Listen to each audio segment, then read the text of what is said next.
Good evening and welcome to the Planning Commission meeting of April 21st, 2015. I want to thank you all for being here. Roll call, please. Chair Johnson. Present. Vice Chair Chase. Member Biasotti. Here. Member Mishra. Here. Member Petersen. Here. And Member Samud. Here. Okay, thank you. And Commissioner Smith, will you lead us in the pledge, please? I pledge allegiance to the flag of the United States of America and to the republic for which it stands, one nation, under God, indivisible, with liberty and justice for all.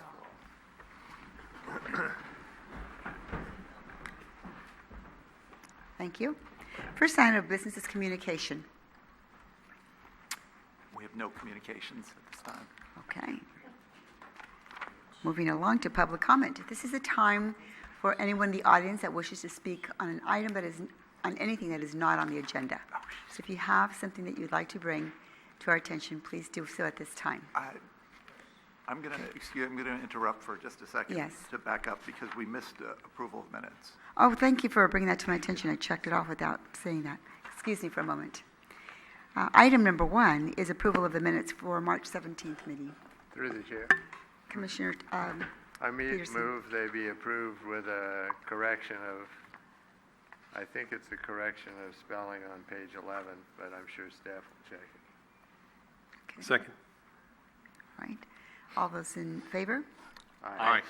Opposed? Abstentions? Motion carries. All right. Is that still hold if there isn't any communication? nothing All to right. report. Sometimes things change. So item number 3 is public comment for items that are not on the agenda. Is there anyone from the audience who wishes to speak at this time?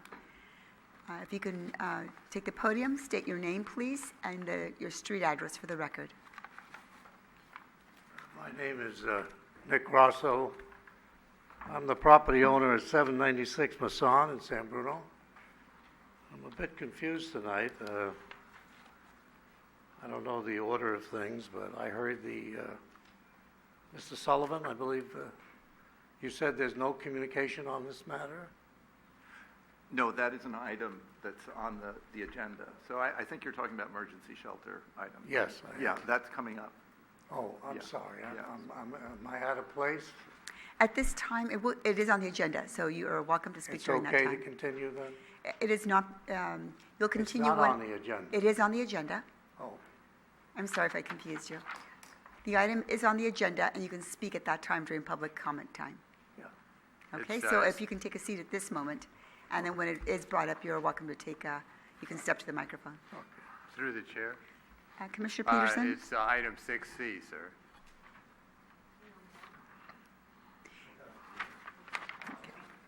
Just for information, in the back of the room, there are agendas and packages. Feel free to pick some up.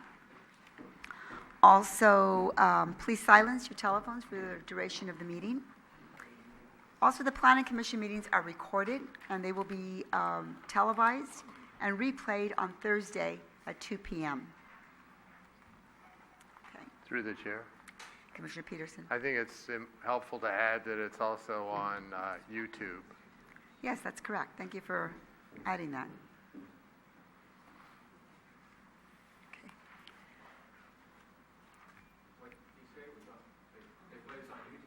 Yes, it's replayed on Thursday at 2 o'clock on cable on Channel 1, and it's also on YouTube. You can do it on YouTube, so there's another option. Yeah, great. Are you speaking to an item that is not on the agenda? Yes, yeah, I Okay. just thought about it while I was sitting here. All right. Please state your name and your address for the record. Christine Price, 823 Mills Avenue. I was just curious if the Planning Commission had any plans to pave some of the streets down on the east side of El Camino, because we, especially Mills, I'm one block off of Huntington, and during the train construction, our streets got beat up from all the trucks. Now, are they planning on paving any of those streets? Because they're nothing but potholes. Okay.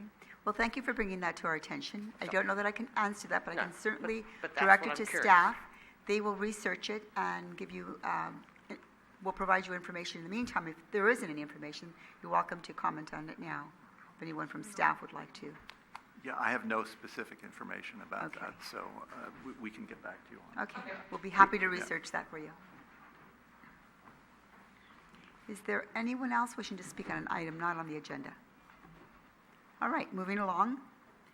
Is there any conflict of interest from any of the commissioners? Okay. We are on item number 5, conduct of business. I'd like to bring Mr. Sullivan forward to, if you can please introduce our next speaker. Okay. I'd like to welcome Leslie Hatamia, who's the first executive director of the San Bruno Community Foundation. She's going to lead the foundation, which was established for the long-term benefit of the San Bruno community with $70 million in funding. She comes with great credentials. She's a graduate of Stanford University and Stanford Law School. She has 2 decades of experience building organizations and programs in nonprofit, education, and private sectors. And I think most notably, she's been a San Bruno resident since 2003 and has been involved in local community organizations here in the community. So I'm very interested. Well, thank in you, hearing. and welcome, and we look forward to your presentation. Thank you. I appreciate the opportunity to speak with you briefly this evening. As Mr. Sullivan said, I'm Leslie Hatamia. I'm a 12-year resident of San Bruno, and I'm very honored and excited to serve as the first executive director of the San Bruno Community Foundation. As Mr. Sullivan said, was the nonprofit entity created by the city to administer the $70 million in restitution funds that the city received after the 2010 gas pipeline explosion. I really believe that the foundation has an amazing opportunity to benefit our community in a meaningful and long-lasting way. I started on the job 2 months ago, and we are truly in a startup phase. I came on board with literally nothing and have been working diligently these last 2 months to do all of the basic things you do to get a nonprofit fully functioning. We have an office now on Sneath Lane, 901 Sneath Lane. Set up a checking account, get insurance, do all of those odds and ends to be a true nonprofit. The foundation board and I take the responsibility of managing these funds very seriously. We've only received a small portion of the funds so far, just enough to cover our operating expenses. What we'll be doing is, before the city releases the balance of funds to us, we will need to figure out an investment strategy, hire an investment manager, and develop an investment policy, which will ultimately need to be approved by the city council. And after that, then we will receive the funds. I'm excited to tell you, as the first step in our strategic planning process to determine what we are going to do programmatically with the $70 million, we will be launching a community engagement and listening campaign at the very end of this month. We will be surveying the community. We hope everyone here will participate. There will be 3 town hall meetings in May and June, May 11th, May 28th, and June 3rd, where we are inviting the entire community to come in and give their input on how we can best use the funds to benefit the entire community for the long term. What we can do with this money to raise the quality of life for all San Bruno residents. The town hall meetings will be in a small group format, so there will be a big presentation at the beginning, but then it will break down into smaller groups, which we hope will encourage people who don't like to come to a microphone like this and a podium to feel comfortable coming and sharing their thoughts with us. So we hope you will participate in those. For those who can't make a meeting, we will have an online survey as well as an online discussion board, so that will be another way for people to participate and provide their input. For those who don't like to come to meetings or participate online, we'll have hard copy surveys which will be stationed at different points in the city. We'll also be sending out a team of interviewers to some of the bigger community events coming up, like Operation Clean Sweep and the Posey Parade. And these interviewers will go out into the crowd and do sort of person-on-the-street, one-on-one interviews to get their input from community members attending those events. A postcard is going to go out in the mail at the end of this month to all San Bruno residents that will announce these ways to get involved and participate. So please keep your eyes out for that. And there hopefully will be flyers around town as well. We are really trying to make this as inclusive as possible and want active community members like all of you here today to participate and to provide your input. Once we hear the community input, we will be spending the summer developing our programmatic strategy and developing a grant-making policy, which then will also have to go to the City Council for approval. And after both the investment policy and the grant-making policies are approved by the city and we receive the funds, we hope to be then able to disperse grants at the beginning of 2016. So that's a rough timeline of where we are right now. I am really excited about what this foundation can do for the community. I'd be happy to take any questions you might have about the foundation and its activities. Thank you for your report. A lot of really interesting, important information. Do any of the commissioners have any questions for our executive director? Through the chair. Yes. I wanted to ask if you were planning on reaching out to Capuchino High School or any other schools in the neighborhood. Obviously, have you set up any Twitter account, feeds that we can send suggestions to? I think you have a pretty good strategy for gathering information from, mid to senior kind of a lifestyle, but I didn't hear anything about, elementary schools or teenagers, et cetera. Do we have an outreach program? It's a community effort anyway. Yes. So actually the first town hall meeting will be at Capuchino on May 11th. They're Okay. hosting that. The second one will be at Bel Air Elementary School. Okay. We will be doing outreach to all of the schools that are located within San Bruno. We also, in addition to the other things I mentioned, will be having some focus groups to hit demographics that may not show up at the meetings, and that it will include one of teenagers and young adults. Great. So we are trying to hit actually all the different demographics of the community. Great, thanks. And they're welcome to take the online survey as well, even younger kids. Yep. Great. Thank you for that information. Any other questions for? Through the chair. Yes. Commissioner Petersen. Who decides which grants are selected? So ultimately, it will be the foundation board's decision, but we are far from that process of developing what the strategy will be, and so we are a ways away from that step. Thank you. Okay. Anyone else? Okay. I will shortly open the public meeting, and that way you'll be able to step to the microphone so everyone, including our home audience, can hear your questions or comments. Thank you. Any other commissioners? All right. Thank you. And we'll now open it to the public, and anyone wishing to step forward. Please state your name and your Sharon street. Collins, Claremont Drive. Along with the foundation making this decision, isn't it still has to go to City Council for final approval? Is that not correct? So the grant-making policy itself has to be approved by the City Council. The actual distribution of grants under that policy will be decided by the foundation board. Thank you. Any other questions? Right, thank you. Oh, there's one coming up. Christine Price, 823 Mills Avenue. How was everyone in San Bruno going to hear about this? Because I never heard about this until tonight. So as I mentioned, there is a mailing that is going out to every San Bruno address at the end of this month. So hopefully you will be getting something. And, we're moving very quickly. All of this had to come together literally in about the last 3 or 4 weeks. So we are putting together flyers. We're going to be distributing those through community groups. We're trying to reach out to get on people's email lists so that we'll give them blurbs so they can disperse it to their networks. And so if you get it, I ask you to forward it on to everyone you know as well to participate. Thank you, Ms. Hadamaya. If there are no questions, Thank you. you're welcome.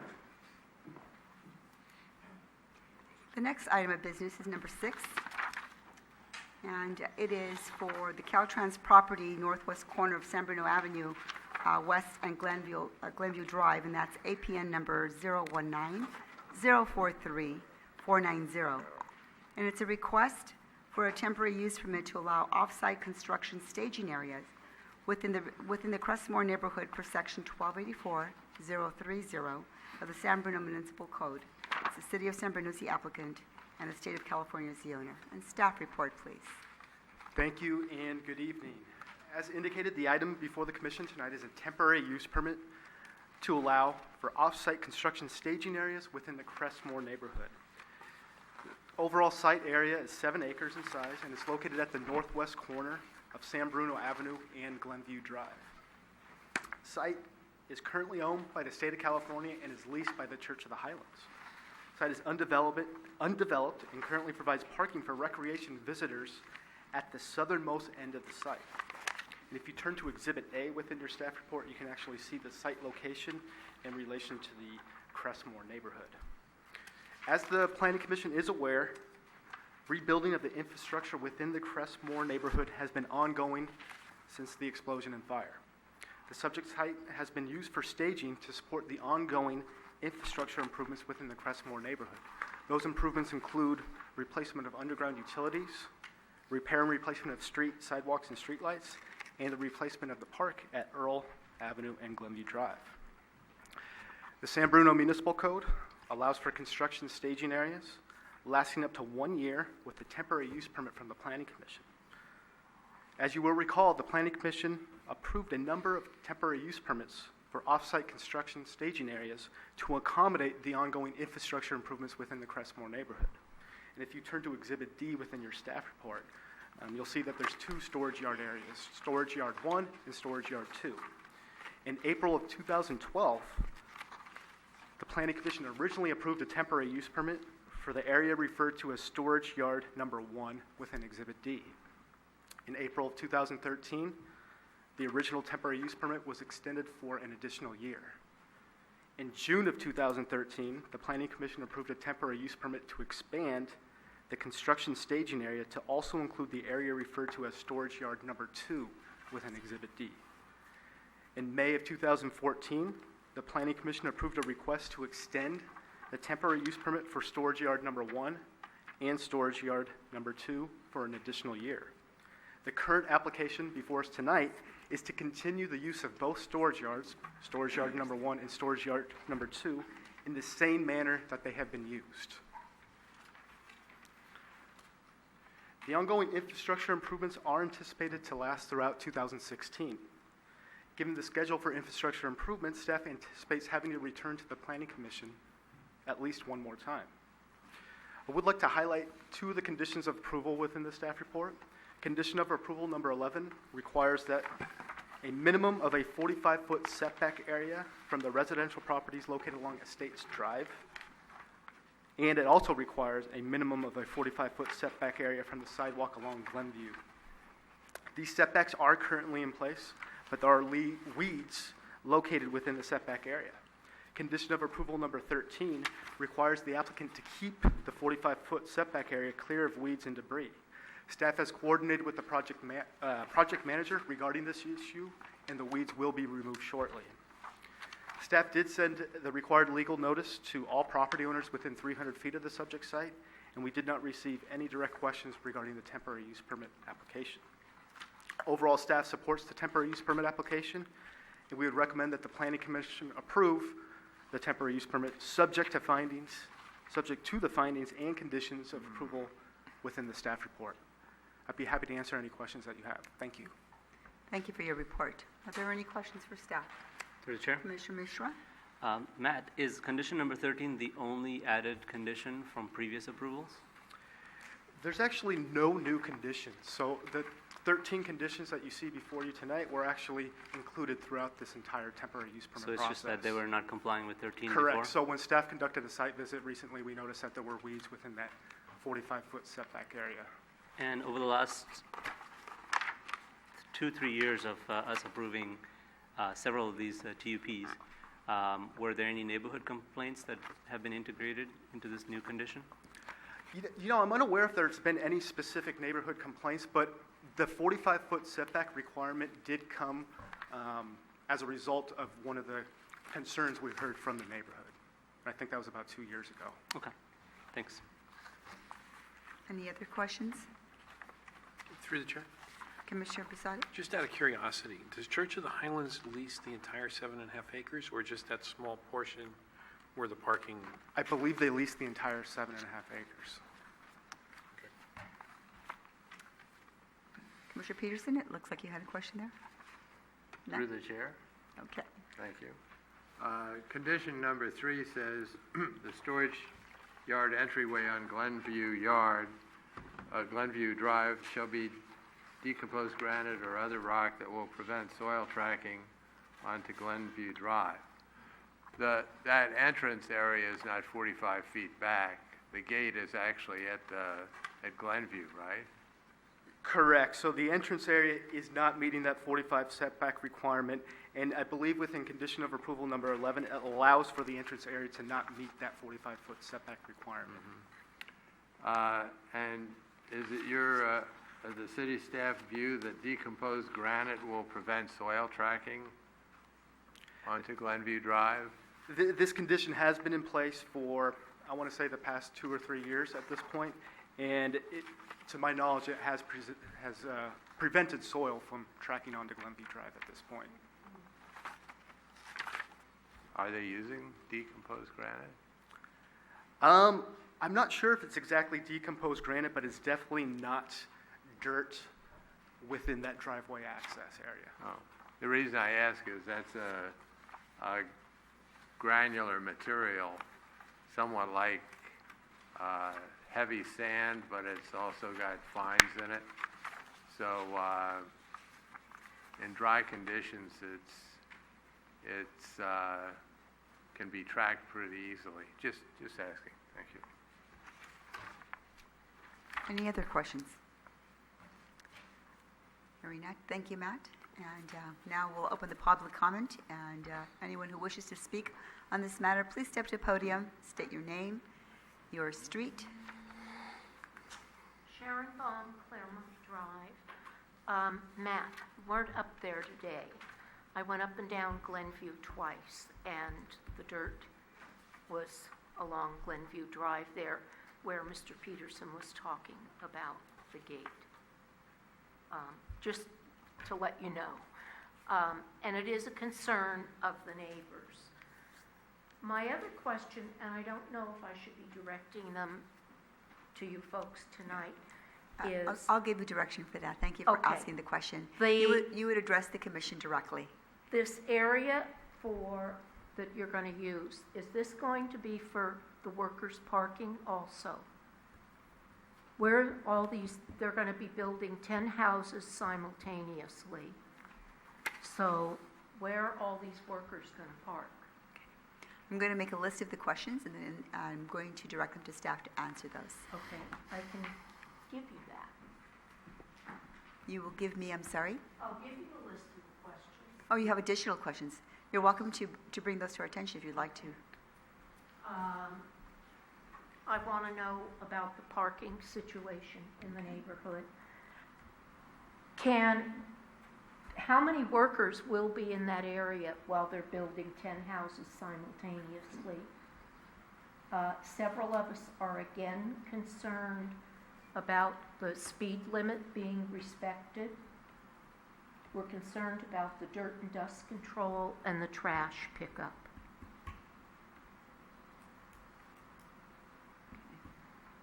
We've lived with it for a long time, and we know we're going to have to put up with it for a long time, at least another probably 2 years. And while these houses are being built, they're also going to be coming in to do the streets and the sidewalks. So it's going to be a huge congested area. I mean, it's bad enough as it is now. So if you could answer some of those questions. I want to thank you for bringing all of those questions to our attention. And I recognize, and I think the commission also acknowledges, that this is not an easy process for the neighbors who have been there and lived there for years, after many, many, many years. And I'm sorry you're having to go through that. And Your questions are important to us, and we want to hear them and do everything possible to not only just hear them, but to put a plan in action to address those questions. Anyone else wishes to speak on this? All right, hearing none, we'll close the public hearing, bring it back to Planning Commission discussion. Through the chair. Commissioner Mishra. Regarding conditions of approval number 3 and number 10, and I was trying to pull up the NPDES requirements. I believe they may be in conflict. The decomposed granite, I think it's the size of the granite is dictated by the NPDES, and if we allow condition number 3, then you have leeway. So we may have to just say that whichever is more restrictive.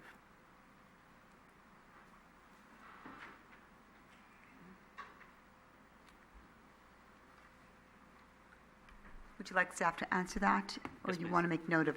I just want to make note of it, Okay, that whichever is more restrictive is the one I would go with. okay. And it probably should be rock, because that's what I've used on previous projects. Okay, thank you. Does that conclude your comments, Yes, Commissioner Mishra? thank Okay. you. Any other commissioners wish to speak on this, on this matter?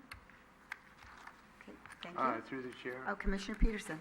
I'd like to recommend the public that's interested in this, look at the conditions on the Planning Commission item, which we reviewed the construction of these houses last time. There's a lot of conditions, and some of them definitely address cleaning up trash, dirt, speed limit, those things are addressed. And the public may want to get a copy of those so they can keep an eye on them. If they have a concern, they can bring it to staff's attention. Thank you. Yeah, that information is available at the Planning Department. And it's on the internet, on the Planning Commission agenda and packet. Through the chair. Commissioner Sadi? Just for everybody's clarification, this particular item is in regards to the infrastructure construction. It's not in relation to the construction of the houses, correct? Correct. Thank you. And thank you for clarifying that. It's important to do that. Are there no other questions? I would entertain a motion. Through the chair. Commissioner I Petersen? move we approve temporary use permit 15-3 based on findings of fact 1 through 3 and conditions of approval 1 through 13. Second. There's a motion and a second. Through the chair. Discussion? Yes, Commissioner Mishra? I wanted to add, if Commissioner Petersen agrees, to condition number 10, to allow the most restrictive of the two conditions, 3 or 10, to be applied. Yeah, I'll accept that. I think staff would implement it anyway, but I'll accept that. Okay. All right. Let's see, any additional discussion? All right. All those in favor? Aye. Aye. Opposed? Any abstentions? Motion carries. The next item is 1701 Earl Avenue. It's a request for a temporary use permit to allow an off-site construction staging area within the Crestmore neighborhood per sections 1284-030 of the San Bruno Municipal Code. Castle Companies is the applicant, and the City of San Bruno is the owner. Staff report, please. Thank you. As indicated, the request is for a temporary use permit to allow an off-site construction staging area within the Crestmore neighborhood. The off-site construction staging area would provide a needed staging area to accommodate the construction of the 10 single-family dwellings on 10 pre-existing lots within the Crestmore neighborhood. As the Planning Commission will recall, the city distributed a request for proposal seeking qualified home builders to construct 10 single-family replacement homes in August of 2013. Since that time, Castle Companies was selected to construct the 10 replacement homes. The city has since entered into a development agreement with Castle Companies. That development agreement was reviewed by the Planning Commission and formally adopted by the City Council on January 27, 2015. The development agreement contains specific milestones regarding the entitlement process, the building plan check process, and the overall construction process. Most recently, the Planning Commission approved an architectural review permit to construct 10 single-family replacement homes on 10 pre-existing lots within the Crestmore neighborhood. And again, as indicated, the item before us tonight calls for the off-site construction staging area to accommodate the construction of these 10 replacement homes. The site itself is located at the northwest corner of Earl Avenue and Glenview Drive at 1701 Earl Avenue. The total lot area is 8,165 square feet. The lot has been cleared and is currently vacant. The site would contain a mobile construction office, a storage container, lumber and related construction materials, and gravel is proposed towards the front of the lot, which would provide parking for automobiles and construction-related machinery. A 6-foot-high chain-link fence would surround the property, and the fence would be covered with a green fabric material. 2 movable gates are proposed along the Earl Avenue frontage, which would serve as the primary point of construction access. As indicated previously, the San Bruno Municipal Code allows construction staging areas lasting up to 1 year with a temporary use permit from the Planning Commission. The site was selected due to its close proximity and centralized location in relation to the 10 pre-existing lots within the Crestmore neighborhood. As indicated, a 6-foot-high chain-link fence with fabric will surround the subject site. Staff finds that the fabric will help minimize the visual impacts. I'd also like to highlight some of the conditions of approval within the staff report. Condition of approval number 8 requires the applicant to maintain the staging area in a clean and orderly fashion.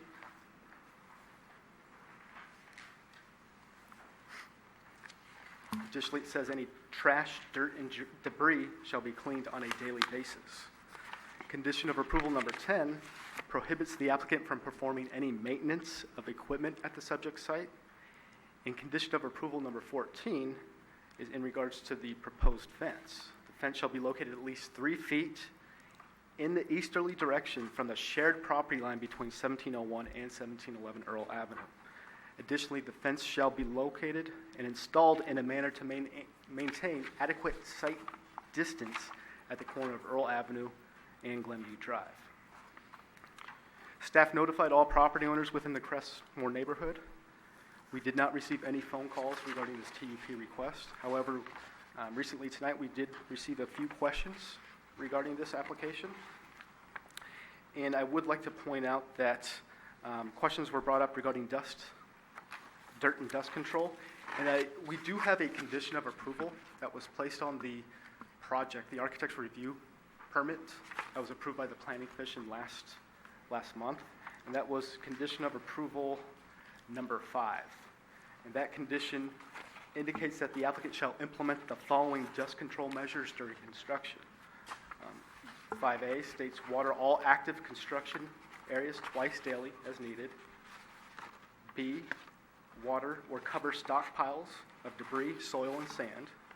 C, cover all trucks hauling soil, sand, or other loose materials, or require all trucks to maintain at least 2 feet of freeboard. D, sweep streets daily with water sweepers if visible soil material is carried onto adjacent public streets. And E, install erosion control measures to prevent silt runoff to public roadways per approved best management practices. Additionally, there was a concern brought up regarding speeding within the neighborhood, and we actually included a custom condition of approval under the architectural review permit last month that states the applicant shall inform all construction workers to abide by all traffic regulations when traveling to and from any construction site within the Crestmore neighborhood. The applicant shall install signage at strategic locations indicating that the speed limit within the Crestmore neighborhood is 25 miles per hour. Overall, staff supports the temporary use permit request and finds that will help facilitate the construction of the 10 single-family replacement homes. Staff recommends that the Planning Commission approve the temporary use permit required, subject to the findings and the conditions of approval within the staff report. I'd be happy to answer any questions that you have. Thank you. Thank you. Any questions for staff? Through the chair. Commissioner Petersen. Condition number 15 on page 6 refers to, number B refers to the electrical panel. What is a hard-duty feeder cable? You know, this was reviewed by the building official, and it's a specific condition of approval that he wanted implemented. I believe it's the feeder cable from the temporary electrical power pole to the actual construction trailer itself. So what does hard-duty mean? I am unfamiliar with that specific terminology. Okay, thank you. Any other questions from commissioners? Through the chair. Commissioner Piassatti? Is there anything else we could do with the fence besides green material on the fence that might look a little more attractive?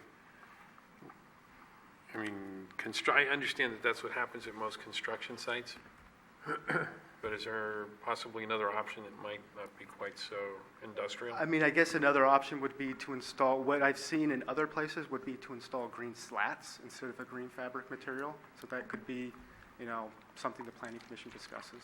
Okay. Through the chair. Commissioner Petersen?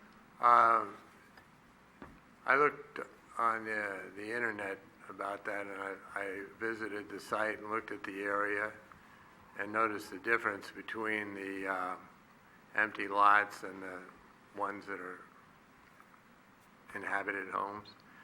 And I also looked at the internet to see what other screening might be possible. And it's possible to buy 5-foot-high cypresses very inexpensively, and those could be put either dug into the ground or put in pots around the exterior of that fabric fence, and it would make a real difference in how it looks. I think I'm just throwing that out as an idea. I've seen some vegetation on other job sites with construction yards there, but this is going to be right in the middle of the Glenview neighborhood for at least a year, if not longer, and it might be worthwhile considering. Did staff think about something like that? Staff was okay with the 6-foot-high fence with the green fabric as proposed. This will be a temporary construction staging area. Staff anticipates that the majority of the single-family homes would be completed by the end of the calendar year, 2015, with some of the homes trickling into the first part of 2016. So it would be prevalent on-site within the neighborhood for about a one-year period.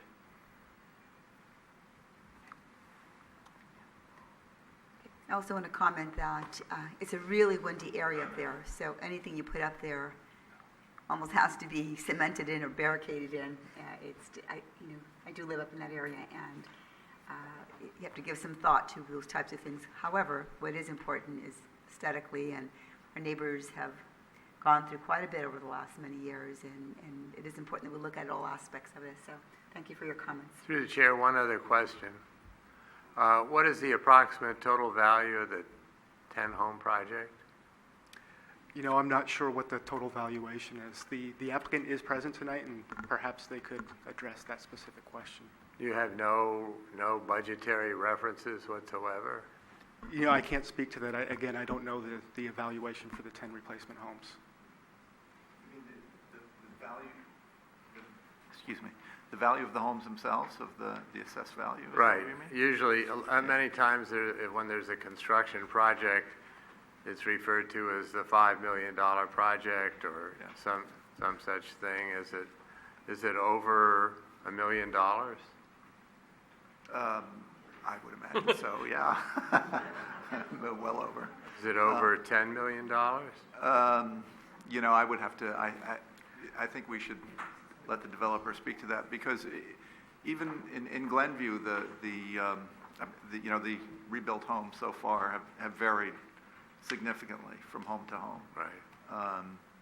So I'm not sure what I think it the makes sense assessed that values we will be. have the applicant to speak to that. Yeah. That question comes up. Okay, my point is, when you have a project of substantial value, and it's ongoing in the middle of a residential neighborhood, the main field office, it might be appropriate to have some aesthetic work, aesthetic aspects that are more than average. Thank you. All right. If there are any other questions, I'll open the public meeting. Thank you. I'll open, yes, and I'd like the applicant to please step forward and please state your name and speak to this project. It's a very important project. Good evening, Madam Chair and Commissioners. I'm Dan Boatwright with the Castle Companies. We're very pleased to be here and really appreciate the cooperative relationship we've had with staff and with the Architectural Review Committee and yourselves. We really want to get in there and build these homes quickly to minimize the impact on the neighborhood and have the homes built and be out of there as quick as possible, as the neighbors have indicated is their one of their primary goals. So with that, I'm agreeable to the conditions and to the findings in the packet and ask that you please approve it. And you've heard all the concerns, and you've been at every meeting, and I know that you understand and will do everything possible. Not that I know, based upon your input, you've indicated that you would do that. And if there's a forum for our neighbors to be able to go to you, that would be probably an important piece, that there'd be opportunity for public input to go to your site and be available, and maybe you can post office hours of some sort. I know on the site, and I believe it might even be a condition, but we have said that we will post a telephone number that the neighbors can call when they observe problems, when there's trash, when there's noise, when there's dust, those kind of things that they can bring to the attention of our site superintendent so he can address them immediately without, having to call a city council member and they call our office and we call him and it takes a week. Some number that they can call right away so that the problems will be resolved immediately. Yeah, makes sense. Thank you. Any questions for the applicant from the commission? Through the chair. Commissioner Petersen.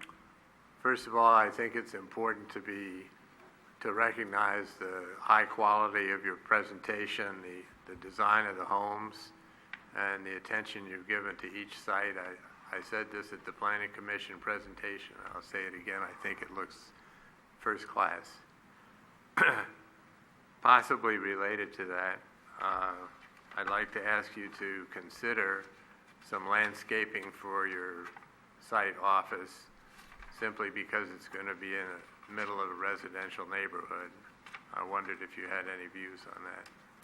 I hadn't considered it until you brought it up. One of my thoughts related to that was the maintenance of the landscaping. It's great to stick some plants in the ground, but then you have to make sure that they're watered and properly maintained and they don't dry out and get knocked over by kids and become the opposite of what you intended them to be initially. So that was just my initial thought of that. Good point. We could investigate and work with staff to see what could be done to soften the appearance of the fence there. I know typically, as had been mentioned, the green fence is all you have. One of the reasons for that really is the wind in many construction sites, because they have the open areas and the mesh lets the wind go through them. And these are, temporary fences that, aren't going to be real solid, sturdy ones that are going to be there forever. So you do want something that's going to let the wind go through and not knock them over. So. Thank you. Very Any other questions? practical views. Thank you. Excuse me for interrupting, but are there any other questions? All right. Thank you. I will now open the public meeting. And if there is anyone in the audience who wishes to speak on this project, please state your name and your street for the record, please. Sharon Claremont Drive. To Castle Company and to the Planning Commission, I have the same concerns that I did about the infrastructure. The increased number of workers that are up there. Today, they were working on my block doing some of the sewer work, and it's a small crew. Certainly, they'll be finished before Castle Company starts, but you're going to have Castle Company and more infrastructure work done. So I am concerned about traffic, parking, and everything I said before.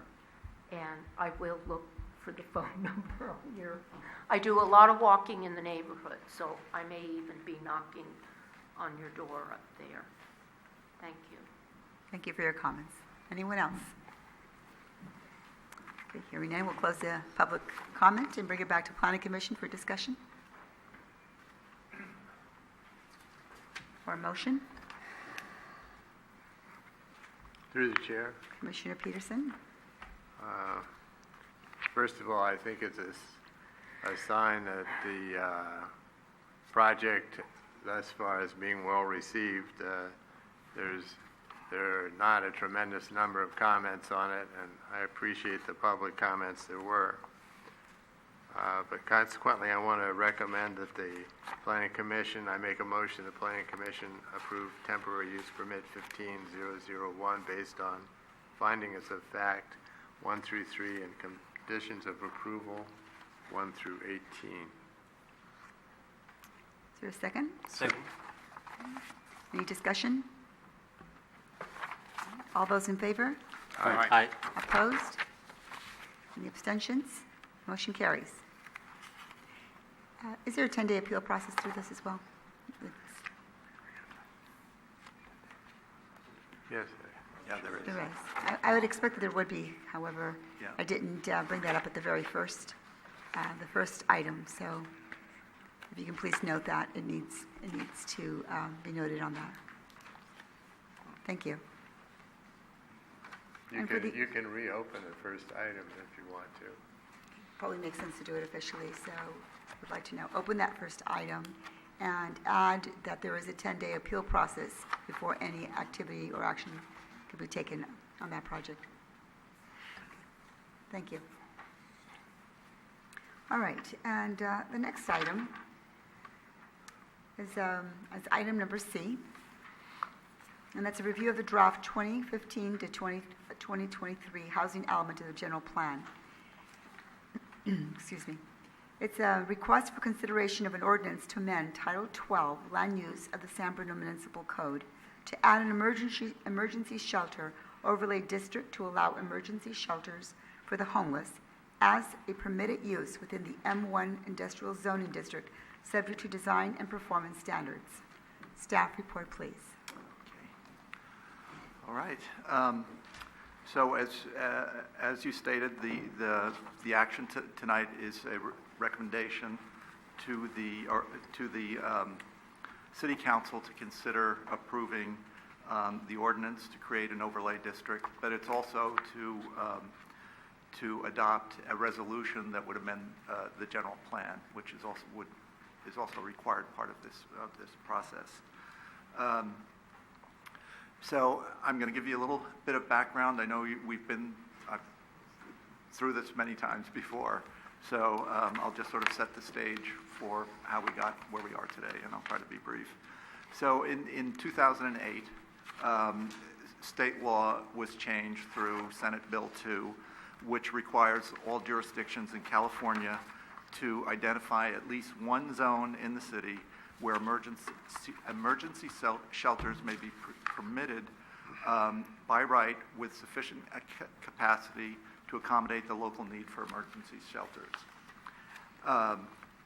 So just to give you a definition of what is an emergency shelter, under the Health and Safety Code, California Health and Safety Code, an emergency shelter is defined as housing with minimal supportive services for homeless persons that is limited to occupancy for 6 months or less by a homeless person. No individual or household may be denied emergency shelter because of an inability to pay.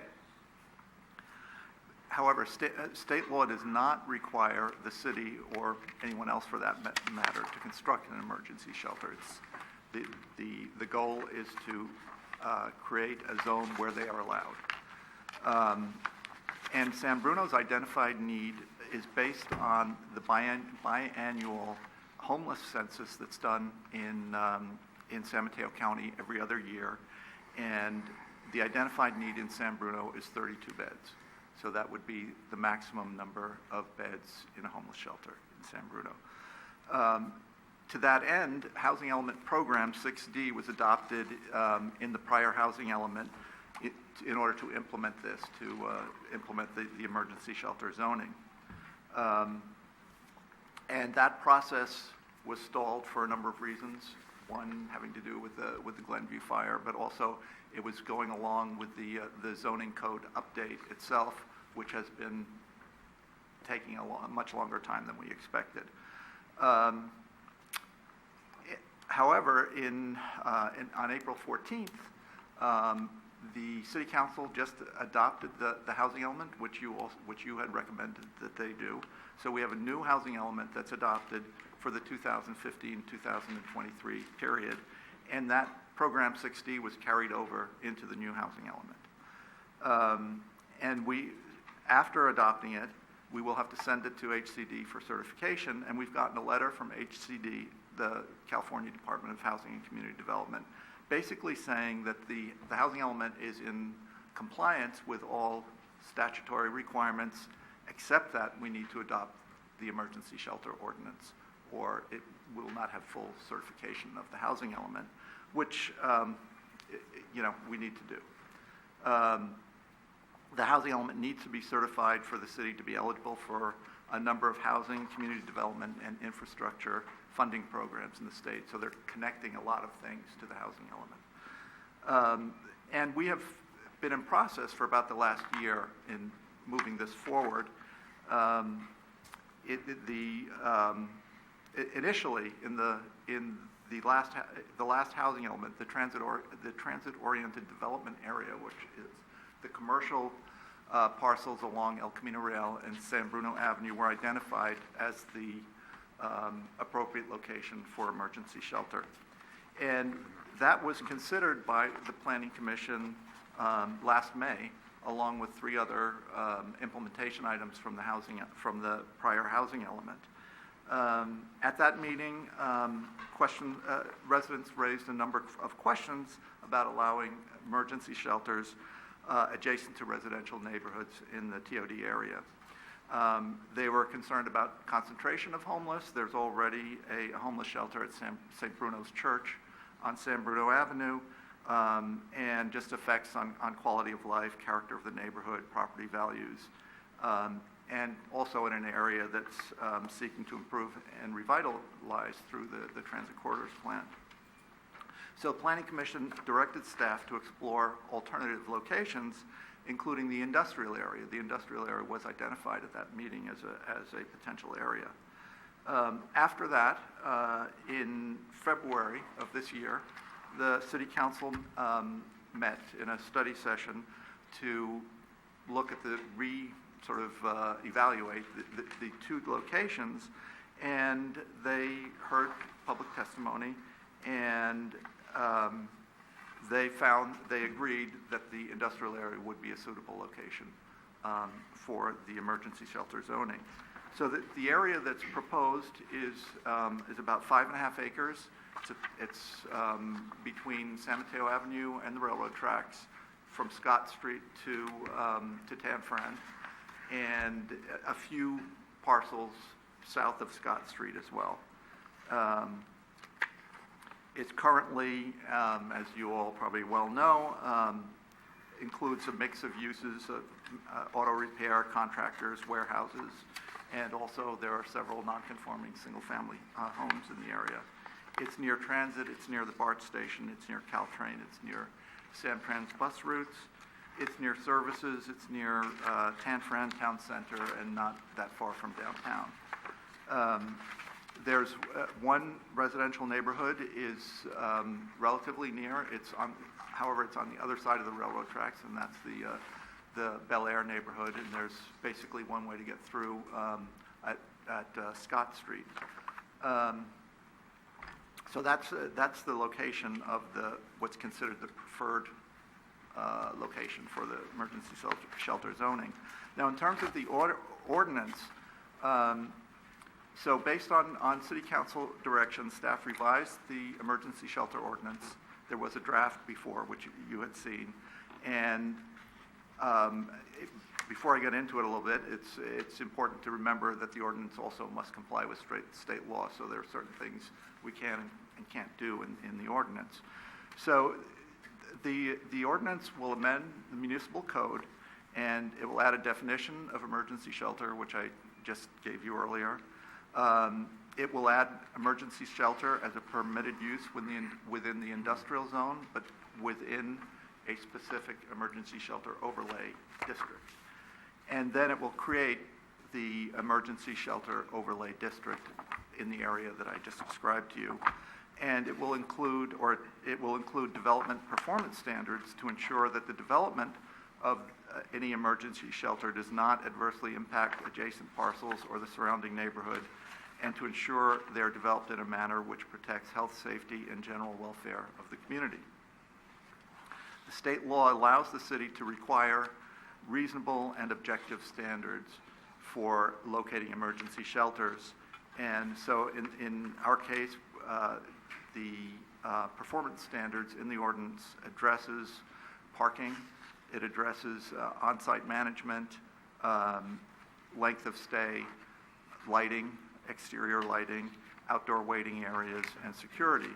And in all those cases, it attempts to minimize the impacts that would occur on surrounding land use, surrounding properties. In terms of the environmental assessment, this implementation action, since it is part of the housing element was covered in a initial study and a negative declaration.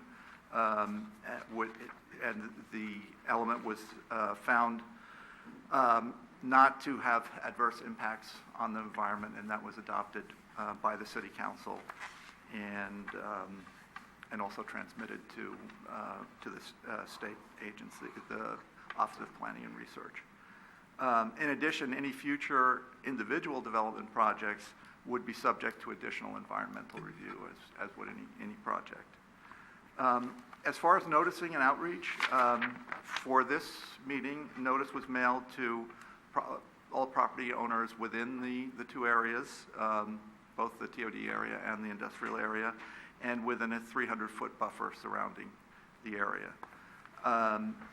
Staff also received phone calls and emails from residents in the neighborhood concerned about this ordinance. And I'll just summarize what some of the concerns are that we received.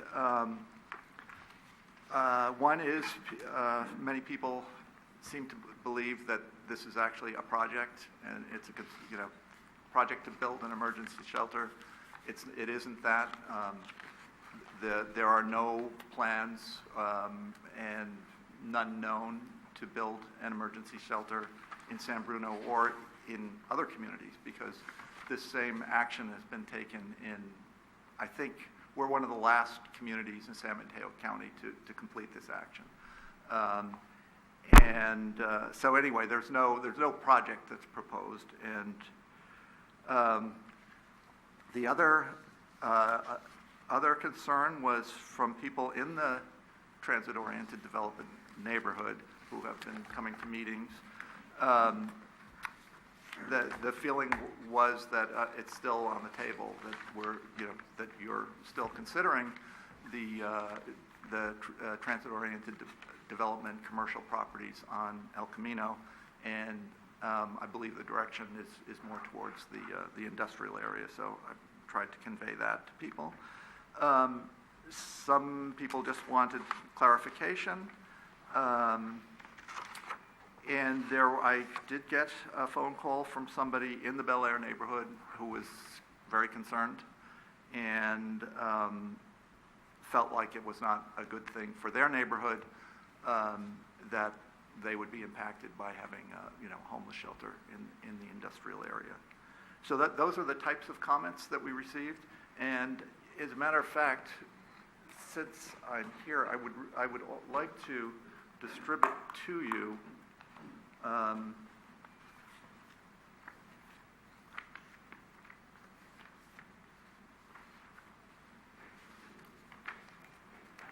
these written communications,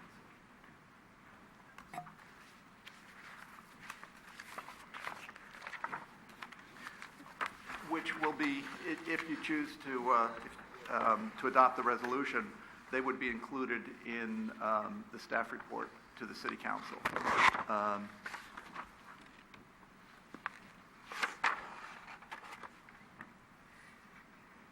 So in terms of the next steps, if you decide to go forward with the recommendation, the city council would then hold a public hearing and consider adoption of the ordinance. If they were to adopt it, that would be considered a first reading. There would be a second reading 2 weeks later, and the ordinance would go into effect 31 days after that. So that concludes my presentation, and staff recommends that the Planning Commission adopt the ordinance, recommending the establishment of an emergency shelter zone within the industrial area and the creation of an emergency shelter overlay zone. Thank you for your report. Commissioners, are there any questions for staff? Through the chair, Commissioner Mishra? I have 3 questions. First being, does the current municipal code allow liquor stores to be in the M1 area? No. Second question, I saw that there's a requirement for security lighting. Yes. But could we add a resolution, could we add a requirement to add CCTV onto these properties, if and when they come? Did they plan for it? I think we can do that, yes. Okay. And my third question is, when an area is classified as being available for homeless shelters, do we have a restriction on like how close one will be to the other? Well, the area is relatively small. Mm-hmm. The maximum number of beds is 32. There is something to be said about economies of scale, Mm-hmm. and the ability to manage a facility with more beds. Also, if you were to limit the size, generally what cities usually do, it's a 300-foot distance. From one to the other? Yeah. So, I mean, if you, let's say you put a 20-bed shelter in the middle, then you'd be very limited in where you could locate another emergency shelter. So the state would consider that a restriction on, and potentially limit the capacity that we could actually achieve. So the thought was that 32 beds would be a well-managed emergency shelter facility would be okay. Okay. So there is no restriction on how There's close? no restriction on, And would the state not support a restriction on how close? excuse me? Are we blocked from putting a restriction on how close No. we put these? We are, it's, no, there's just to the maximum. So the maximum is 300 feet. But you could do a shorter, buffer around Right, okay. Yeah. So we could ask for Yeah. a buffer zone between Yeah. each of the houses if it develops that way. that could, yeah, Okay, all possible. right, thanks. Any other questions? Through the chair. Commissioner Biassatti? So on, what diagram is this? Exhibit A, it has the proposed M1 district, and it has the alternative location C in the general, in the TOD area. We're only talking about the M1 district tonight, is that correct? Yes. So the mapping of the TOD in this is for what purpose? Well, the reason it's there is it was not officially ruled out. I mean, it was not ruled out. So does this There action hasn't been we're- a decision made to So- say we're not considering. Okay, so by taking So- this decision tonight, are we ruling out Yes. the TOD area? Yes, Okay. And then we're talking about 32 beds in total? yes, So we're not going to have 32 and 32, No. but a total of 32? yes. Cool, thank you, sir. Any other questions? Through the chair. Commissioner Petersen? You handed us tonight, just a few minutes ago, Yeah. a packet of communications from the public. Yeah. And I looked at these briefly. There's not enough time to read them before trying to make a decision Yeah, I on tried to this. summarize what I thought were the And- salient points. And the dates on these are dated April 13th, 15th, and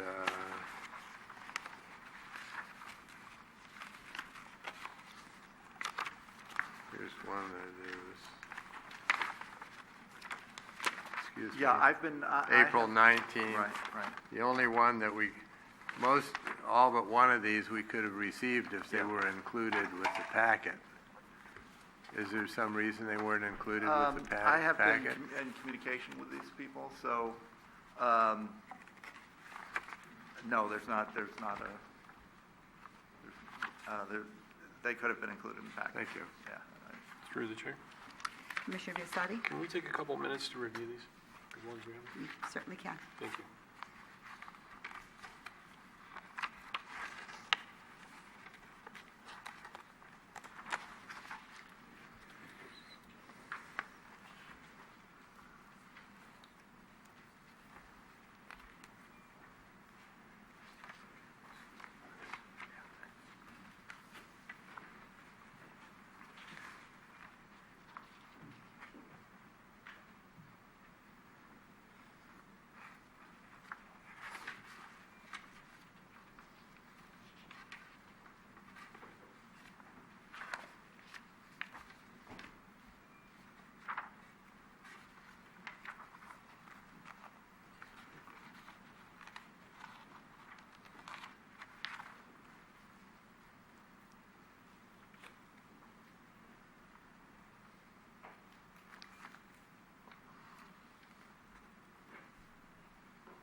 that sufficient time, commissioners? Okay. Thank you. You're welcome. All right, if there are no further questions, I'd like to open it to the public. Please state your name and your street name. Christine Price, Mills Avenue. I think the reason Mr. Sullivan got so many letters is because why I'm here too. When you sent out this letter that we all received and you still showed the area, that really we went crazy because in February they said, oh, no, we're going to do it in the industrial. And then all of a sudden we got this letter and it says right in here, alternatively, the Planning Commission will consider recommending the previously proposed C, the General Commercial Zoning District, as the preferred location.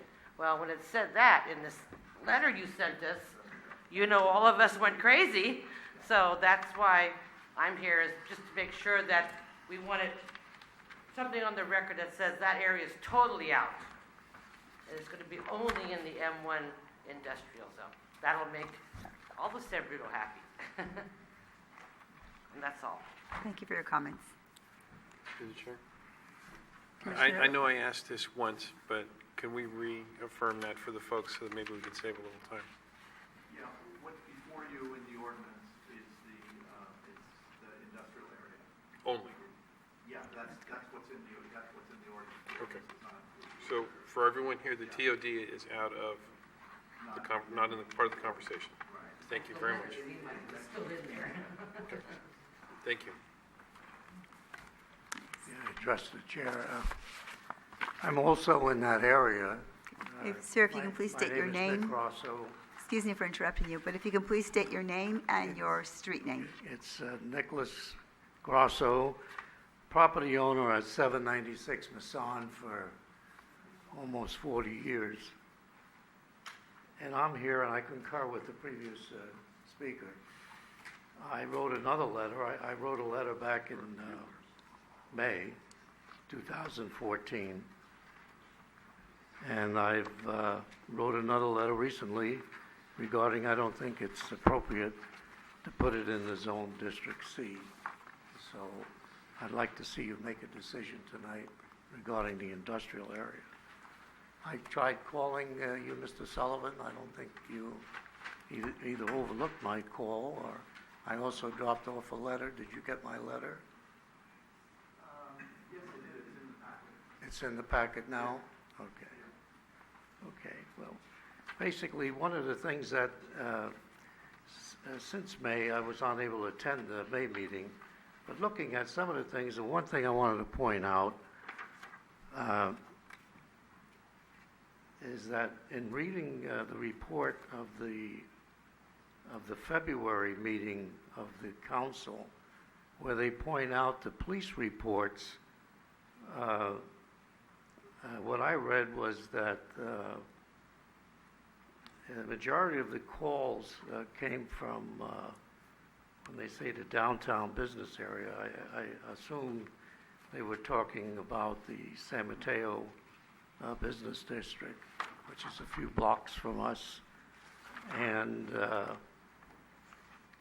in any regard, they had the majority of police calls for the problems with homeless.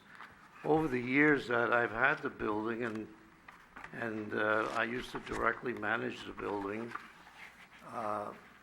these last years have been more difficult with homeless. We see more homeless. It's a problem, I guess, all over the peninsula, the city, everywhere we go. And so I'm concerned where shelters are, they talk about 32 beds, but I think it's going to attract a lot more. I would not like to see San Bruno to have a reputation for homeless, where this is a place to go. We have a real nice city over the years, and especially now, I think we're on an uplift. I appreciate the changes and the development and all the good things that the Planning Commission has achieved.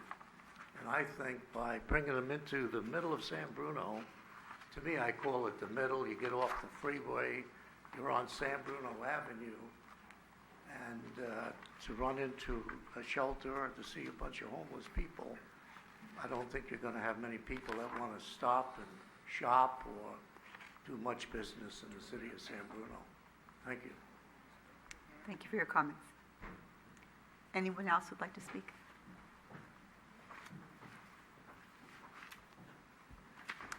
Again, please state your name and your street name. Good evening, Eris Raxtons, Montgomery Avenue. Just wanted to offer an observation. Family's been involved in Montgomery Avenue for many years. My father-in-law built the warehouse at 1175 Montgomery. Was a Millbury resident, went to high school at Cappuccino. Known the neighborhood for a long time. Seen San Bruno change a lot in the years. Seen the entire peninsula change a lot in the years. And one of the things I've observed is the disappearance of opportunities for small businesses to establish themselves on the peninsula. And a lot of as the comments earlier tonight, a lot of the businesses that remain in the mixed-use zone M1, auto shops, contractors, a couple of non-compliant residences, reasonable rents for businesses like that are disappearing from the peninsula. And San Bruno and South City are one of the last places, I believe, that those sorts of opportunities exist. So to the extent that they could coexist with this proposed zoning, I would support that, but I'm concerned that this type of zoning might further diminish those types of opportunities for small businesses in the peninsula. Thank you. Again, thank you for your comments.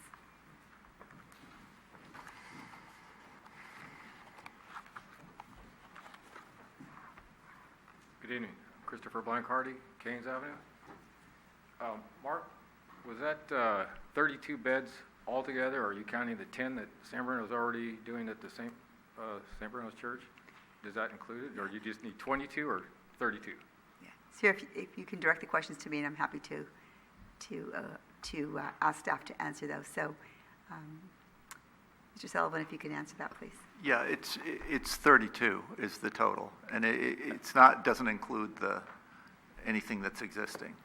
Okay. So it's there'll be 32 for this 42 project. beds in San Bruno altogether? Yeah. Okay. If they're only those 10 All right, well, plus what 32. I wanted to say is that M1 area, I got property over there too, and I live on Keynes Avenue also, so it's both the areas. We already take the impact from the 90 beds at one end of San Bruno Avenue. They got the 90 beds over there by the airport. We get the impact from the homeless people there, plus the San Bruno Avenue at the St. Bruno's Church. We get the impact from the homeless there on San Mateo Avenue, which hurts businesses down there, right? So if you add another 32 beds, and at the other end of San Mateo Avenue, those homeless people are going to be hanging out in the same areas, San Mateo Avenue. So what I wanted to do is see if you could consider another alternative, which is like what Burlingame does and San Mateo does, is they have their houses of worship. They take in people as needed, and they rotate it as needed, instead of just impacting one location where this is all in the same location where we already have a problem. So that way it could be rotated around town or wherever. I think that San Bruno's got 25 houses of worship, so I'm sure they could find another 32 beds out of that. So if you can consider that, it'd be great. Okay? Well, thank you for your recommendation.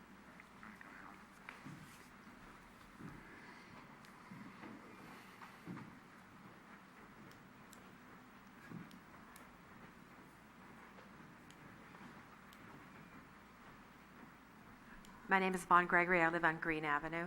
I'm sorry, I don't have prepared remarks tonight, but I do think that, as the gentleman just said, this neighborhood has withstood a lot of impact from the homeless. I've lived in my house for 30 years. We've had perpetual problems with homeless people. San Bruno has not taken care of the homeless population, even though there are certain certain shelters right now. I think adding another 32 beds to San Bruno is excessive. San Bruno hasn't taken care of the homeless. I call the police department, it's not taken care of. I've got homeless people living in Forest Lane Park right down the street from my house. And the police department doesn't like to take care of it. You call them and they say, oh yeah, we already know about it, it's not a problem, when there clearly are people living in the bushes. Yeah. So, I have a lot of issues with this. Number one, it's my neighborhood. Number two, you're putting homeless people back into an industrial area where there aren't services. And the rest of San Bruno has not come forward. The other neighborhoods in San Bruno have not come forward to say, we'll take the homeless people. This is not next door to the mayor's house. It's not in Glenview where they're putting 10 new houses in. And I'm sorry, I just feel that 32 beds is excessive. I still don't want a homeless shelter in my neighborhood. Thank you. Is there anyone else? Okay, seeing none, we're going to close the public comment. Oh, you want to speak? Okay. Again, please state your name and your street name. Shirley Allen, Mills Avenue. This area... Can you tell me your name again, please? Shirley Allen. Thank you, Shirley. This area has been impacted a lot, by BART, by the grade separation. Being on Mills Avenue, we have, dump trucks, we had everything. Now to, even consider putting a homeless shelter there. We have one on San Bruno Avenue. I have people, sitting on my sidewalk, smoking a cigarette, homeless. I have grandchildren. Do I want them to come to my house and see this? Would you like it? No. So please take it into consideration. And the last speaker was correct. No other area besides ours have really been affected. It's not next to the mayor's house. It's not up in Crestmore. It's not in those areas. It's in our area. We've been, dealt a bad deck. And, we're tired of it. And please take it into consideration. Find someplace else. Find it in the churches. But most of all, look elsewhere. Thank you. Thank you. Is there anyone else? Right. I will now close the public hearing. Bring it back to Planning Commission discussion.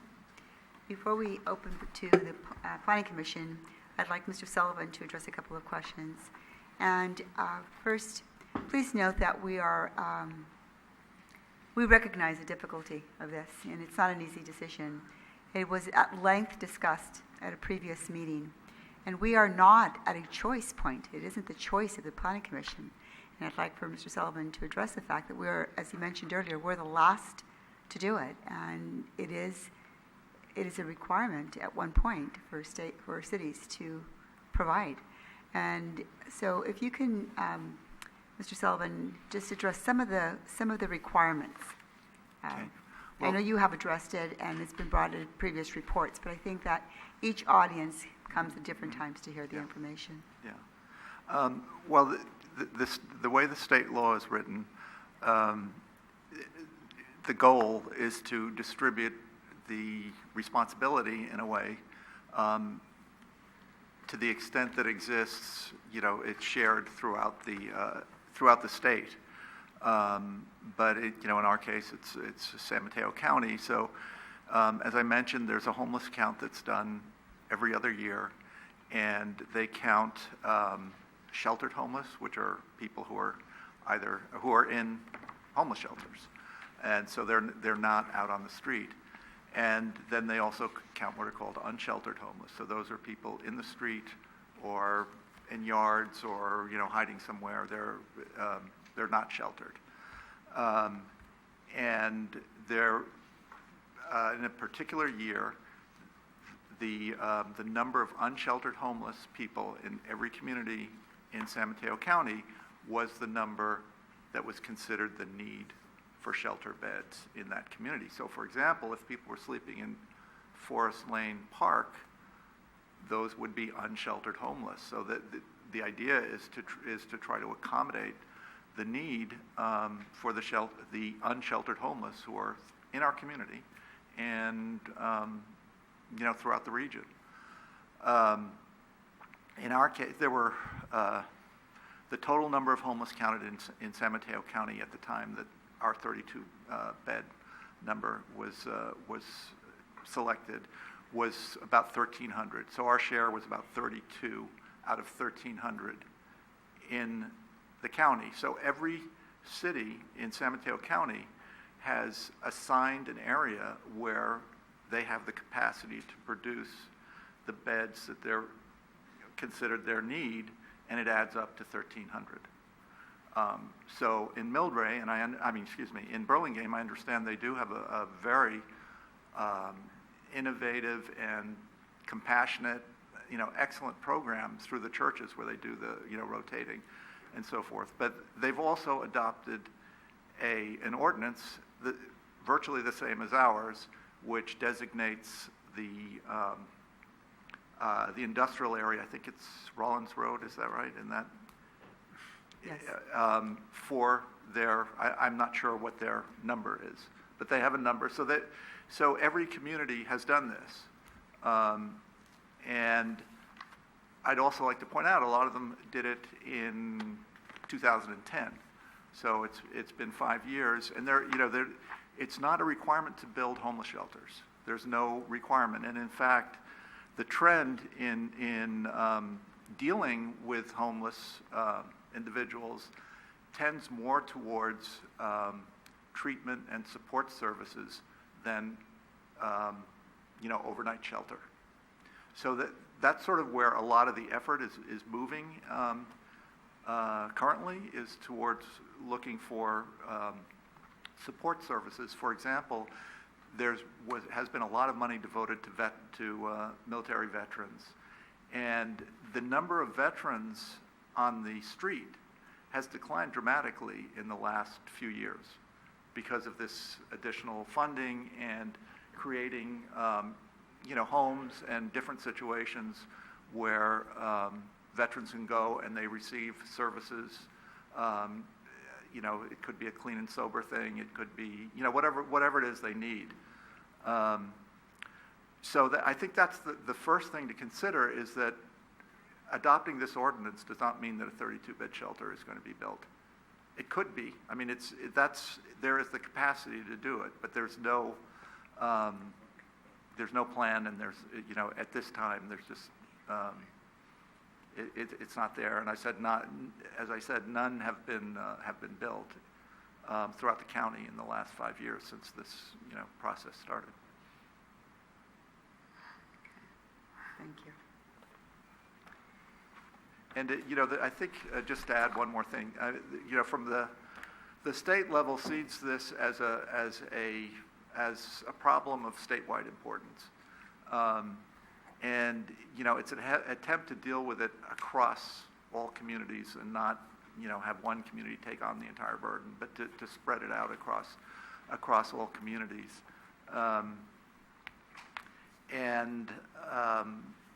It's a requirement that's happening throughout California.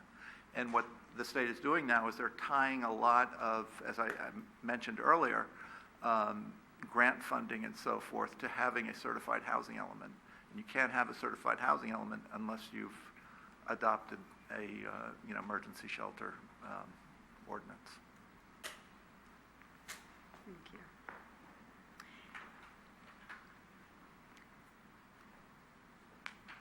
Also, isn't there a strategic plan when they're placed to put a space where there is some level of convenience, location? Some of the comments that came up is that why not up in certain areas in San Bruno? But there isn't transportation. There aren't those amenities that people need. And I don't know if that's one of the reasons, but I believe that there are a variety of different strategic reasons how an area gets No, that's correct. And the Department of Housing and Community Development in Sacramento reviews all of these, and provide comments. They've reviewed ours in terms of whether it meets the requirements of state law. And so when there are comments like it's not next to the mayor, really the mayor has nothing to do with this. It's really, it's a responsibility that we have as a community. And it's not an easy responsibility. And it is, does anyone want it next door to you? Probably not. Probably not. Do we want a group home? Do we want any of those items? These are hard decisions to be made. And it is our responsibility to stand shoulder to shoulder to one another and to try to figure out some type of plan. And Burlingame is unique, and they do have a huge amount of vision and thinking around this. They've given some huge thought to it. This is new to us. And will there be a homeless shelter built? We don't know that, but we are required by the state to have something in place. So it isn't as if we have the option. We have to take the steps to move forward in that direction. So I hope that you understand that process, as hard as it is. And so thank you for giving us that input. All right, bringing it back to Planning Commission discussion. Through the chair.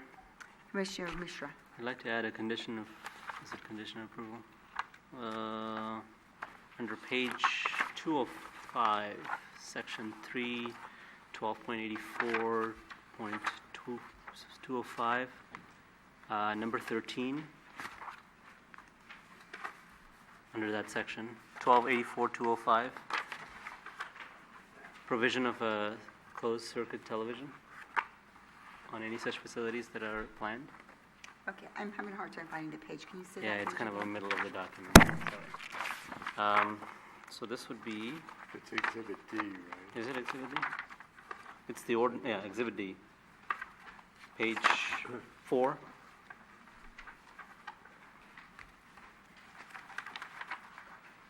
Okay. And I wanted to see if anyone wanted to have a discussion on that. Can you pose your question once again? Sure. I'd like the Planning Commission to consider a provision under this Exhibit D, which would be 12, to provide a closed-circuit television on any such premises that are planned in the future. By a CCTV, do you mean San Bruno cable TV or Closed-circuit security system? Closed-circuit television. Which is what, for what purpose? Security. For security. Okay. Yeah. Just Yeah, sorry. clarify. Yeah. Very good. For security. Are there any comments? I believe, Commissioner Mishra, you're asking commissioners I'm whether asking the commission opening the discussion? if there's any, yeah. I'd be Good supportive idea. of that. Okay. I didn't hear anything. I don't know if it's the microphones or what, but Sorry. what are we looking at? Exhibit D, Okay. under 12, page 4, I wanted to add a new provision that that asks for a closed-circuit television system for security. I'm way out of here. And would it view I don't have it. immediate areas outside? On Exhibit B. I wanted to don't have lead it. that to the police department. I have an 11. Don't want to make it restrictive. Just a question for staff on your request. Is there anything that we have to consider from a point of privacy? I think that your point that per police standards or directions. Actually, it could be added to number 6, where it says on-site security. Shelters must maintain a security and emergency plan and train staff for the plan. Security plans shall be submitted to the city for review and approval prior to the issuance of the occupancy permit. Security plans shall be submitted to the city staff on an annual basis, and I would say a closed-circuit television plans should be provided. And then that's subject to fire and city review at that time. Provided and implemented, you mean? Provided and implemented, that's right. So we could add it to number 6. Any other discussion? Yeah. Commissioner Sam? Yeah, I'm pretty sure that I'm on the minority I'm the minority on this. I really don't like the location. I'm not going to vote for this location.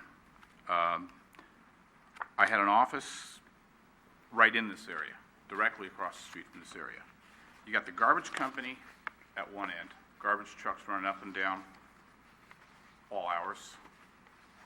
San Mateo Avenue, Shaw Road right there, that's a complete mess. Got auto repair shops. It just isn't an area that's conducive to a shelter of any kind. I don't think I'd even put a pet shelter there. It's not close to schools. It really isn't close to any transportation, public transportation. I think the train was mentioned. There's no way. You can't get to the train from that area unless you want to stand on the tracks. But there's no station there. It's just not. I just don't see it as a good area for a shelter. And in my mind, I've known some homeless people. They're not all liquor drinking,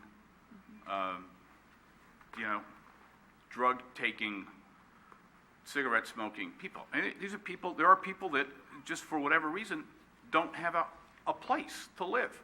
And so I just don't see this as a spot for it. I'm not sure that the original spot is a good spot. I listen to what the ladies are saying.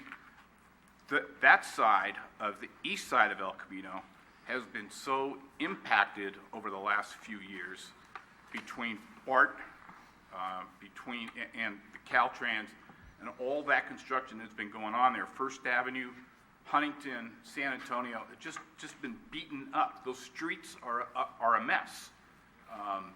They need to get paved, and I don't know when that's ever going to happen. I've talked to the city council on a couple of occasions. All they're doing is saying that they're studying it. Well, they got to stop studying it and start doing it. It's a mess. So I can understand the impacts that they have. But for sure, I'm not voting on this location. Thank you for your comments. Any other commissioners?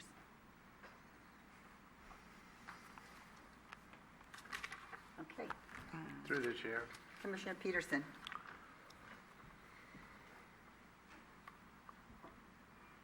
The state of California, through the housing department, has essentially forced every city in California to have some area designated as a possibility of having a homeless shelter.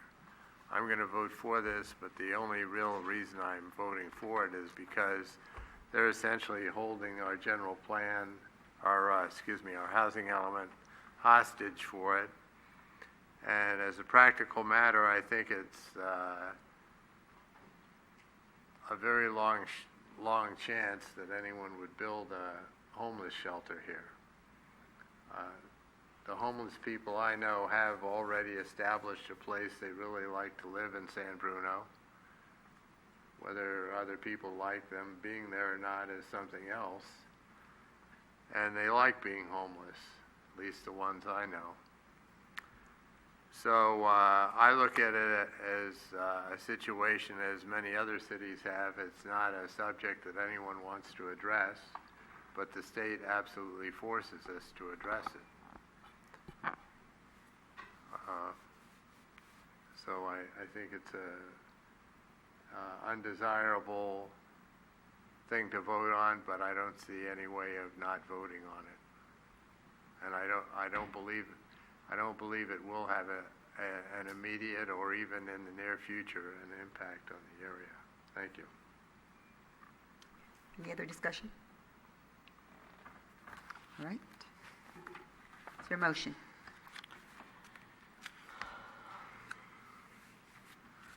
Through the chair.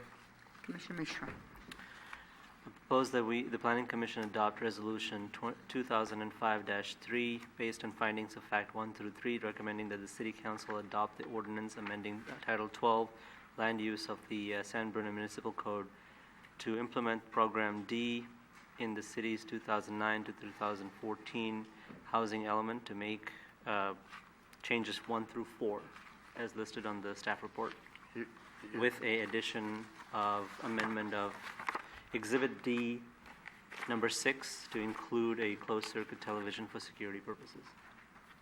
Through the chair. Commissioner Petersen. I didn't hear your reading. What's the number of the resolution? 2005-3. 2015-3? Sorry, 2015-3. Okay, thank you. Apologies. I'll second that. Right, this is a roll call vote. It's a regular vote. Okay, I thought it was a resolution, sorry. Yeah.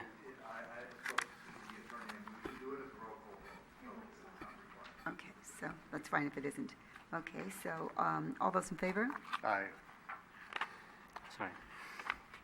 Aye. Are we doing individual votes or? No, we're not. Sorry. Aye. Opposed? Yeah, nay, no. Motion carries. And what is the chair's vote? I didn't hear it. Aye. Oh, thank you.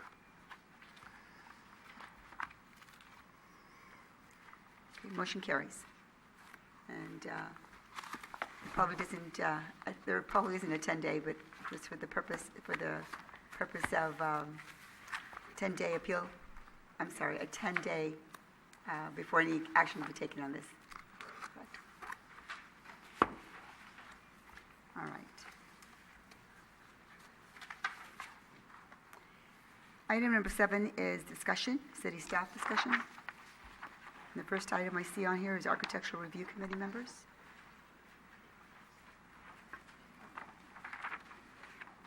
So we're at city staff's Yes, we are. discussion? Okay, we're at that time of the meeting where we'd like volunteers for the Architectural Review Committee meeting on May 14th.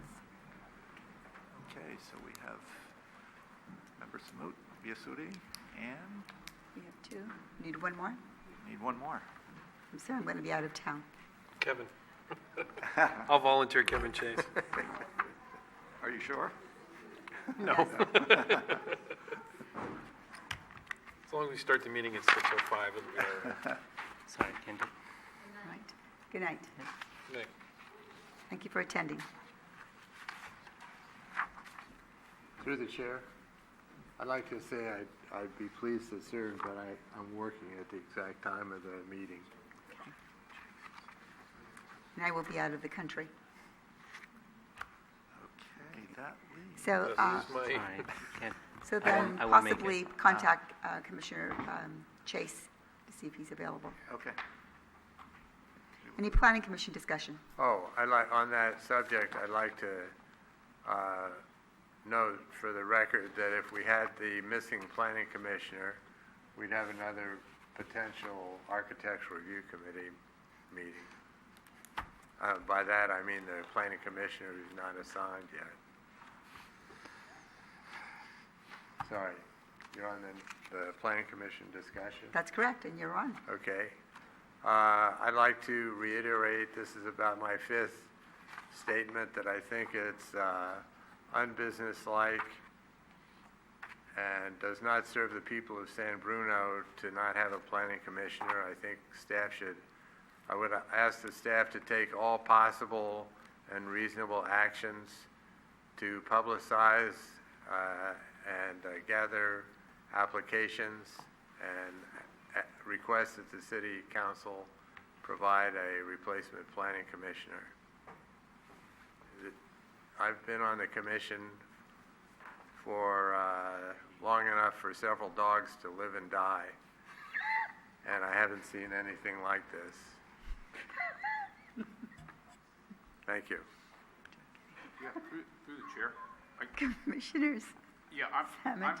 on that subcommittee, and we just recently met with 2 members of the city council and city planner and the city manager, and that process is underway. They are looking at applicants, so we should have something soon. Thank you for that report. I think it's important to know that information. Okay, and now, could I say something? Yes, this Before is you a go, I'm planning gonna- commission discussion. Yeah, I want to talk to Matt about this. So the pine trees along the Caltrain right-of-way there towards the end of Huntington and the beginning of San Antonio, there was a group there that we talked about, I think, a couple of months ago, and they're done. They're down. They look great. And I don't know if it's the San Bruno right-of-way or if it's Caltrans as you go a little further south on San Antonio. There are probably, again, another half dozen, if not more, pine trees that are dying, if not dead, already. And I know I saw in the Chronicle a few weeks ago about some bug now that is attacking California pines, partly because of the drought and the trees are weakened, and they get in and do their thing. But these trees are, some for sure in the Caltrans right away. Some I'm not so sure, because I don't know east of San Antonio and that, how much of that is San Bruno or if that is all Caltrans. You mean Caltrain? Pardon me? Caltrain or Caltrans? I say Caltrans, Caltrain. Yeah, same thing. So anyway, if the last time when I mentioned it, some calls were made and it got taken care of. If somebody could just maybe go look at these trees before they fall. Yeah, we can definitely coordinate with the Parks Division and have someone take a look at that and coordinate so that they're removed in a timely manner. Thank you. Any other staff, commission discussion? Yeah, through the chair. Commissioner Biasotti. 2 comments. First off, I'd like to say, Perry, I'm sorry about your dogs. And secondly, I'd like to thank Mark for his work on the project that we saw this evening. I know a lot of hard work and a lot of conversations and a lot of time went into that. So there's never an ideal answer, but I appreciate the work that you've done, and thank you very much. Anyone else? Okay. I also echo your hard work, Mark, on this project. It's certainly not an easy project, and thank you for those efforts. And also, both to Brian and to Matt, you've been pulling a lot of weight lately, and I really want to acknowledge you and thank you publicly for that. And if there's no other planning commission discussion, we will adjourn the meeting.